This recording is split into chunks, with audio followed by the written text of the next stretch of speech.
Please subscribe कीजिए हमारा YouTube channel सत्य ज्ञान सागर। परमात्मा कहते तुमने उस दरगाह का मैल नहीं देखा, धर्मराज के तिल तिल का लेखा, एक एक पाई का हिसाब आपने चुकाना पड़ता है।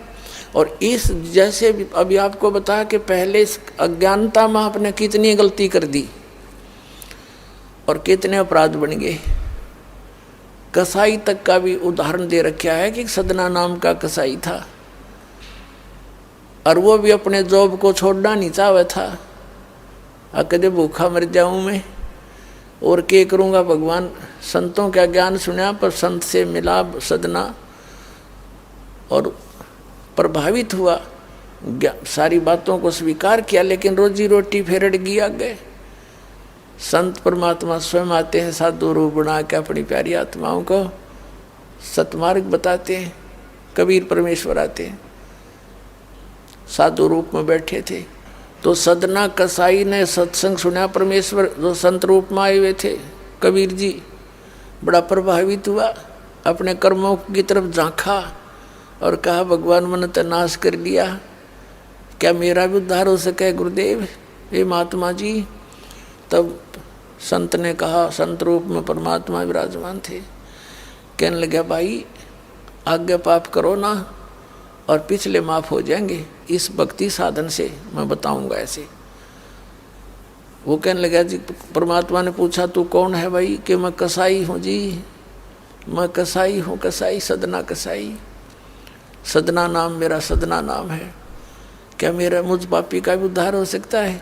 परमात्मा ने कहा भाई होगा, कति हो जाएगा, पर बेटा आज्ञा ना करिए। कहने लगा जी क्यों कर बात बनेगी, और तो कोई साधन नहीं रोजी रोटी का। परमात्मा संत जी ने कहा, परमात्मा संत रूप में बैठे थे, बेटा पेट में भगवान न पाला तू, जब कौन रोटी लेकर जाया करता तेरी, कौन पहुंचाता था। और माँ के गर्भ से बाहर आते ही माँ के सतन में दूध दे दिया, उससे पहले दूध नहीं था, तो क्या अब वो तेरी संभाल नहीं करेगा। लेकिन ये तो एक हमने औपचारिकता सी बातें लगती हैं, क्योंकि हम दूसरे रंग में रंगे हुए। कहने लगा जी मेरा तो काम ना चले, बालक भूखे मर जाएंगे, मेरा तो और कोई काम नहीं, मैं तो नौकर हूँ एक कसाई का और मन्नत यू काम करना पड़ेगा। तो परमात्मा ने सोची भाई ये तो सारे बांध रखे काल ने। कहा, परमात्मा ने कहा बेटा इसने छोड़ दे तू। तो सदना कसाई कहने लगा महाराज जी कुकर छोड़ो, भूखे मर जाएंगे, बालक नाम लेना चाहे उठे नहीं, मेरा उद्धार कर दो गुरुदेव, उद्धार कर दो, मैं तो कति नरक में गया। परमात्मा बोले भाई नो दोनों बात क्यों करोगी मेरे। फिर परमेश्वर ने सोचा चल भाई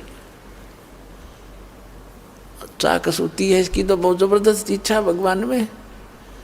तो मालिक ने कहा ठीक है बेटा तू न्यों करिए, एक अपना लिमिट बना ले कि इससे ज़्यादा नहीं बकरे काटेगा, जितनी तू ज़्यादा से ज़्यादा बना ले, पर रही है वचन पे। अब सदना बोला जी ठीक है। उसने सोचा रोज के 5-4 काटने पड़े हैं, हम बेईमान से। कहने लगा अग जी 100 तो ज़्यादा नहीं काटूंगा डेली। परमात्मा बोले अच्छा भाई जाता है, ठीक है बेटा देख रही है वचन पे, अग जी पक्का हूँ मैं वचन का। चला गया। अब क्या हुआ कि उस शहर में राजा की लड़की का ब्याह हो गया, बारात आ गई और उसमें बकरे दारू चल रहे। मुसलमान बादशाह था, मतलब मांस तो आम खाते हैं, दारू शराब तो नहीं होगी खैर। अब उसके सदना के मालिक ने आदेश दिया कि सदना बड़ा ऑर्डर आएगा उससे, और भाई तुम ला दिए बकरे ला कर रख दिए 20। अब 20 काट दिए सदना ने, फिर डिमांड आ गई 20 की। और कहने का भाव ये है कि 100 के 100 बकरे कट गए। और सदना ने सोचा हे भगवान कति पूरी बात बनी, हे भगवान आपने प्रण भी आपने रखा, मेरी तो प्रतिज्ञा भी आपने रखी, मांझ दो के हथियार धर दिए, रहेगी इज्जत आजत, कति नाश हो गया था। इतने में परमात्मा ने क्या किया, एक बहुत बड़े व्यापारी का रूप बना के पहुंच गया सदना के मालिक के पास और कहा भाई मैंने ऐसे ऐसे कांटेक्ट करना, एग्रीमेंट करना तेरे से, रोज के 20, 30, 50 बकरे चाहिएंगे और मैं ऐसे आगे सप्लाई किया करता हूँ। तो बड़ा खुश हो गया वो सदना का मालिक कसाई, कहने लगा भाई ठीक है। और वो बोला जी बाकी एग्रीमेंट कराएंगे सवेरे, तो मैं थक रहा हूँ, भूख लाग रही है कि मैं खाना खिलाओ और बढ़िया बढ़िया स्वस्थ बकरे का मांस बनवाना। अब कसाई ने आदर किया नौकर के, सदना इधर आ। अब वो सदन कसाई आ गया, खां जी कि एक बकरा काट फटाफट।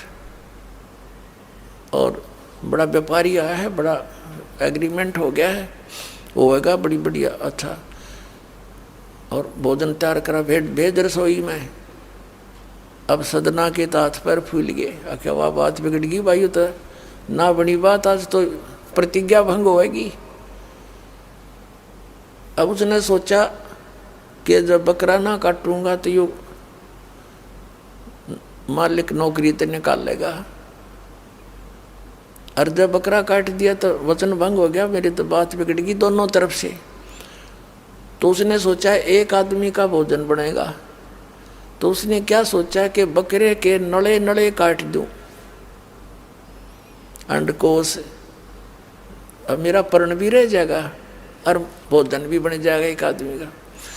हथियार उठाया और बकरे के वो नड़े काटने चाहे, बकरा बुलवा दिया परमात्मा ने बोला सदना और देख भाई मर्यादा ना तोड़े, ना जाने कितनी बार तो तू बकरा बन दिया और मैं बना कसाई, और देखियो मैंने तेरे गल काटे हैं, तेरे को ऐसे नहीं काटा जैसे तू काटने जा रहा है। अब सारी रात तड़प कर मरूंगा मैं, तन्ने भी फिर मैं ऐसे ही काटूंगा तेरे को, ये देख लेना। अब बकरा किस सदना किसके बकरे काट रहा था, हाथ मत कर छूट गई, कप्पा खड़ा खड़ा बकरा बोले ना कटर बैठ गया रोए।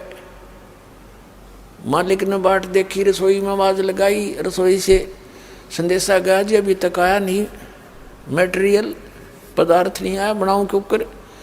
खुद मालिक गया, सदना से कहा कि सदना क्या करा तूने, काटा नहीं बकरा। मैं नहीं काटूं मालिक, मैं नहीं काटूं। उसने सोचा ये तो दुश्मन है, ये प्रसन्न नहीं है मेरे इस एग्रीमेंट से, ये काहे का नौकर है। अब बोला तू नहीं काटे ना, मैं काटूं। उठा गुस्से में सदना के दोनों हाथ काट दिए उस कसाई मालिक ने, अरे एक मारी लात करते पार काट दिया। अब जैसे भी ट्रीटमेंट वगैरह करा करो का, महीने 2 महीने रो पीट कर उन्हें सोची क्या करूं भाई। उसने सोचा चल पड़ी यहाँ से। उस संत ने कहा था मैं वहाँ जगन्नाथ के मंदिर में रहता हूँ, वहाँ आ जाना। उस जगन्नाथ के मंदिर की तरफ चल पड़ा कि भाई परमात्मा ने जब इतना चमत्कार दिखाया है, बकरा बोलिया, इसे बुंडे काम ना मैं तो कद्दे भी ना करूँ, मरवा से जीवा से भूखे मरे। आदमी की कही तो ना जच्चे, पर वह तो सच्ची होगी, सामने तो जुल्म हो गया। यूँ तो बहुत बुरा जो है ना एक रूटीन है, यूँ नहीं करें भाई कति भी। संत साची के थे वो उस दिन जच्ची उसके, उस गुरुदेव के पास समाधान के लिए चल पड़ा। देख कहाँ तक बिजली गिरती है इस बुंडे कर्मों से, कैसे फिर जो मालिक परम संत की शरण में जा रक्षा कैसे होती है। अब वो चला जा रहा था, पहले सरपंच नहीं होते थे, नंबरदार होली सोली होता था गांव का, और 5-4 गांवों में से एक गांव वाले व्यक्ति नंबरदार को विशेष और पावर दे देता था राजा, जिस वो दंडित भी कर सकता था अन्य किसी उनको। एक नंबरदार के घर पे रास्ते में जा रहा था, नंबरदार के घर पे रुक गया और कहा जी मैं रात न रुकूंगा, मैंने आगे यात्रा पे जाना है, जगन्नाथ में जा रहा हूँ। तो पहले धार्मिक वैसे तो आम व्यक्ति की बहुत इज्जत करता थे, अतिथि की।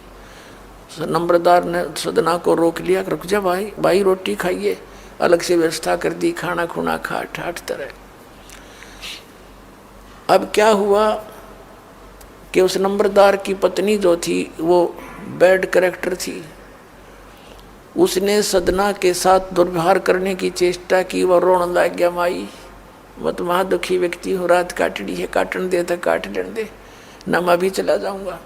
तो उसने फिर शोर मचा दिया, अपनी बेइज्जती समझ के लोग इकट्ठे हो गए, अक्यों मेरी इज्जत का गाक बने था, पकड़ लिया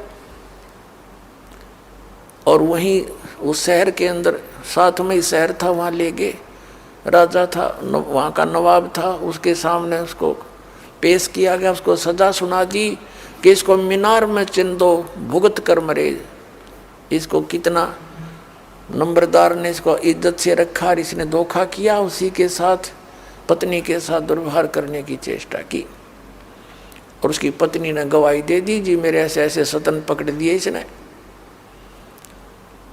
अब मीनार के अंदर खड़ा करके मीनार चढ़वा दिया, बंद कर दिया। अकाप मर जाएगा, चिल्ला चिल्ला के रो पीट के। तब सदना ने अर्ज करी है, गुरुदेव मैं तो पापी आत्मा था, मुझे तो चाहे इससे बदतर मौत मार दो, लेकिन मुझे ये भगत कहे थे कि मंदिर में जावे ढेड और इसे इसके गुरु होंगे, और ऐसा करता था ऐसा करता था। दाता आपके नाम पर बट्टा लग गया, तो मैं तो नीच था, तो इससे भी बुरी मौत मार देते। दाता इस भक्ति की इज्जत रखियो मेरे मालिक। इतना ही कहा था, वो सारा मीनार फट गया और ईंटें उन सरपंच के सर में लगी। उसकी पत्नी के दोनों सतन कट के वहीं गिर गए, खून चल पड़ा। और जिन्होंने ये संदेश सुनाया था, अन्याय का फैसला सुनाया था, उनके सर में ईंट लगी जा जाके। और देखा इतना आवाज हुई, आसपास सब भागे आए, देखण आए, और सदना के दोनों हाथ पूरे हो गए, कटे हुए नहीं रहे। बोलो सतगुरुदेव।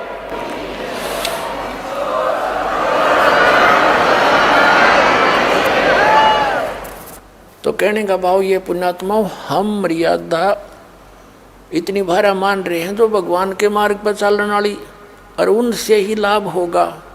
भाई जो गुरु बचन पे डट गे, कट गे फंद 84 के, कट गे फंद 84 के, कट गे फंद 84 के। भाई जो गुरु बचन पे डट गे, कट गे फंद 84 के।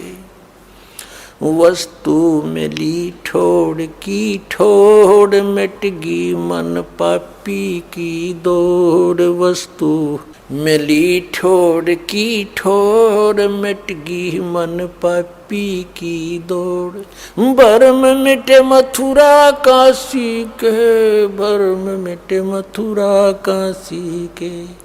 भाई जो गुरु बचन पर डट गे, कट गे फंद 84 के। अब पुण्यात्माओं, सदना जैसे कसाई का उद्धार कर दिया उस परम पिता ने, तो आप का तो कहना है कि है जिस मार्ग पर लग जाओ, तो वही मार्ग, वही परमात्मा और वही ज्ञान, वो समाधान आज इस दास को दे रखा उस दाता ने। इसका लाभ उठाओ, औरों को भी समझाओ, सत्य से परिचित हो।